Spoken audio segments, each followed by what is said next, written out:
Good morning दोस्तों, welcome back to my channel career zone and myself Joginder Kumar. So आज का हमारा formula है इफ देन एल्स स्टेटमेंट। ठीक है, सो ये इफ से स्टार्ट होता है और उसके अंदर हम जो इसका फॉर्मूला सिंटैक्स होता है, सिंटैक्स ये है कि हम इक्वल्स टू इफ और ब्रैकेट स्टार्ट में हम सबसे पहले अपनी कंडीशन देंगे कि कंडीशन में क्या चेक करनी है। ठीक है, और उसके बाद हम कोमा लगा के अपना जो भी, अगर वो हमारी कंडीशन ट्रू हुई तो ट्रू का रिजल्ट लिखेंगे और फॉल्स है तो फॉल्स का रिजल्ट लिखेंगे। ठीक है, और वो ट्रू और फॉल्स में आप जो भी स्टेटमेंट प्रिंट करोगे ब्रैकेट के अंदर वही प्रिंट हो जाएगा वहां पे, या फिर कोई वैल्यू प्रिंट कराना हो या कोई टेक्स्ट स्टेटमेंट कराना हो या फिर किसी सेल पे कोई वैल्यू लिखी हो, सेल का एड्रेस दे दो तो वो भी प्रिंट हो जाएगा दोस्तों। ठीक है, तो टाइम ना खर्च करते हुए सबसे पहले हम अपना एग्जाम्पल पे चलते हैं। आप मेरी वीडियो को पॉज करके ये सब पढ़ लीजिएगा, ये सब सारी चीज मैंने लिखी हुई है इसमें, और मैंने इसको यहाँ पे सोल्व पेपर भी बनाया है। ठीक है, अब हम आते हैं क्वेश्चन पेपर पे। ये तो सोल्व है यहाँ पे।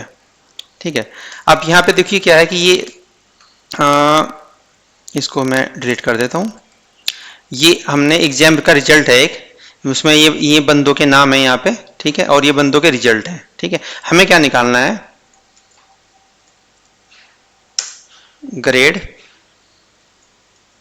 स्टेटस क्या है भाई, बंदे ने काम अच्छा किया बुरा किया। ये क्वेश्चन में भी नीचे भी है, how can we may grade these results, make a grading system a simple one, in this case let's say anything 60% and above is good and anything is not is bad. मतलब ये हुआ कि अगर 60% से बंदे के मार्क ऊपर है तो, या फिर 60% भी है तो रिजल्ट है गुड, अगर 60% से कम है तो रिजल्ट है बैड। सीधा सीधा सा फॉर्मूला लगाना, if bracket start logical condition test करेंगे, ये वाला सेल यानी कि जो 80% हुआ है वो ग्रेटर देन हो, इक्वल्स टू हो किसके, 60% के, तो 60 और परसेंटेज ये रहा। ठीक है, फिर कोमा लगाएंगे और ब्रैकेट के अंदर लिखेंगे, यहाँ पे कोई भी टेक्स्ट लिखना है। यस, ठीक है, तो ये है गुड, फिर कोमा लगाएंगे। अगर कंडीशन हमारी फॉल्स हुई तो क्या आएगा, बैड, तो गुड है और ऑब्वियसली, और इसको नीचे के फॉर्मूले को ड्रैग कर देंगे यहाँ से यहाँ तक, या फिर कंट्रोल डी। ये देखिए 51% बैड है क्योंकि 60% से नीचे, ये भी, ये गुड है। अगर आप एग्जैक्टली 60% भी करके देखो, फॉर एग्जांपल हम इसको कर देते हैं तो भी गुड आएगा क्योंकि हमने कंडीशन ही वैसे लिखी है। ठीक है दोस्तों, और अगर हम कंडीशन में चेंज करेंगे, फॉर एग्जांपल मैं चेंज करने लगूँ, इसको यहाँ कर दूं मैं 60 इक्वल टू हटा देते हैं तो 60 से अबव चेक करेगा ये। ठीक है, और इसको फॉर्मूले को ड्रैग कर देते हैं नीचे तक। ये देखो 60% वाला भी बैड हो गया क्योंकि हमने कंडीशन ही उस तरीके से लिखी है। ठीक है दोस्तों, तो इस तरीके से हम इफ देन एल्स का स्टेटमेंट करते हो, और ये क्वेश्चन 101% किसी भी एक्सेल के या वीबीए के इंटरव्यू में आता ही आता है, पूछा ही जाता है। तो इसके दूसरे एग्जाम्पल पे चलते हैं क्योंकि एग्जाम्पल से इतना इजीली समझ में नहीं आएगा दोस्तों। ठीक है, इस तरीके का फॉर्मूला है, और ये सब मेरी वीडियो पॉज कीजिएगा और ये सब पढ़ लीजिएगा, आपके काम आएगा। ठीक है, आते दूसरे एग्जाम्पल के ऊपर। दूसरा एग्जाम्पल क्या है हमारा, have the sales staff met their weekly target. For example मैं एक कंपनी में काम कर रहा हूँ, ठीक है, और मेरा सेल्स का काम है। मेरे को बंदे ने दिया है कि आपको एक वीक में, मतलब ये वीकली टारगेट है, एक वीक में आपको इतनी चीज सेल करनी ही करनी है। ठीक है, इतना तो सेल्स अमाउंट ये हुआ हमारा, और हमने अपना टारगेट मेट किया है नहीं कि हमें यहाँ पे ये राइट करना है। ठीक है दोस्तों, तो इसके लिए पहले मैं इसको डिलीट कर देता हूँ, और इस बार हम कंडीशन यहाँ पे मैनुअली ना देखें ना, हमने ऊपर टारगेट फिक्स कर दिया यहाँ पे। ठीक है, क्योंकि बाद में कई बार ऐसा होता है कि इस वीक के लिए टारगेट 25, नेक्स्ट वीक के लिए हो सकता है 27 रख दें या 22 ही रख दें। तो उस केस में फिर क्या होगा कि हर, जैसे मान लें 100 एम्प्लॉय, तो 100 के लिए 100 को एक बार में चेंज करना पड़ेगा, तो वो नहीं काम हमें करना है, ईजी काम करना है। ठीक है दोस्तों, तो उसके लिए क्या होता है, सेम फॉर्मूला, इफ अगर ये वाली मेरी वैल्यू यानी कि जो मैंने अर्न किया है, सेल्स किया है, वो ग्रेटर देन और इक्वल टू हो 25 से, देन क्या करना है मेरे को, मैट टारगेट, ओ ब्रैकेट के अंदर लिखना पड़ेगा मैट टारगेट। ठीक है, एल्स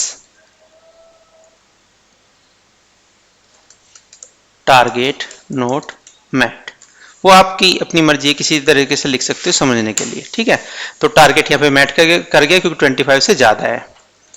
इसको ड्रैग कर देते हैं, देखो 15 पे टारगेट नोट मैट है, 24 पे भी नोट मैट है, अगर मैं इसको 25 कर देता हूँ तो ये मैट हो जाएगा। ठीक है, तो इस तरीके से हम इजीली कर सकते हैं दोस्तों। इसी तरीके के क्वेश्चन आते हैं यहाँ पे। ठीक है, देखते थर्ड में क्या लिखा हुआ है इन्होंने। थर्ड में भी सेम ही चीज़ है। अगर आपका सेल्स टारगेट वगैरह ये यहाँ से ले रहे हैं 12,000 और यहाँ से मैच कराना है हमको, ठीक है। तो इस तरीके से हैं, ये आप इजीली कर ही लोगे, कोई इशू है नहीं इसमें, ठीक है दोस्तों। तो इफ देन एल्स स्टेटमेंट हमारी यहीं पे ख़त्म होती है। अब एक चीज़ और है, ये भी बहुत इंपॉर्टेंट है, ये इसके कुछ क्वेश्चंस हैं, क्वेश्चंस भी कर रहे हैं, आंसर्स, हाँ ठीक है, कर लेते हैं इनको भी। इस तरीके के भी क्वेश्चन आते हैं। Write an if statement to work out if the sales target was over it target for the each. अभी हमने जो किया वो सेम ही है यहाँ पे, ठीक है। एक ये ले लेते, थोड़ा सा डिफरेंट है। Write an if statement to flag up any student that is on red status for their degree. अगर किसी की डिग्री के लिए रेड स्टेटस है तो उसको फ्लैग्ड करना है हमें। यहाँ पे देखो यू नीचे लिखे use the word flagged otherwise not flagged, ठीक है। अगर रेड है तो फ्लैग्ड, अदरवाइज नॉट फ्लैग्ड। तो इक्वल्स टू इफ अगर हमारा ये इक्वल्स टू, ठीक है, इक्वल्स टू किसके हो, नो सॉरी ये हो अगर, हाँ इक्वल्स टू RED, देन क्या करना है, फ्लैग्ड, अदरवाइज नॉट फ्लैग्ड, ठीक है। और इसको ड्रैग कर दीजिए नीचे तक। तो जो ब्लू है या अदर कलर है वो नॉट फ्लैग्ड होंगे, जो रेड वाले हैं वो फ्लैग्ड होंगे, ठीक है। तो इस तरीके से आपके कई तरीके के में घुमा के क्वेश्चन पूछेंगे, आपको उसी तरीके का आंसर देना है, ठीक है दोस्तों आज के लिए इतना ही, मिलते हैं फिर नेक्स्ट वीडियो में एक नेक्स्ट फॉर्मूले के साथ में, ठीक है दोस्तों। Thank you very much. और अगर आपको मेरी वीडियो कंटेंट अच्छा लगे तो प्लीज़ लाइक एंड सब्सक्राइब जरूर कर दीजिएगा। Thank you very much, bye दोस्तों।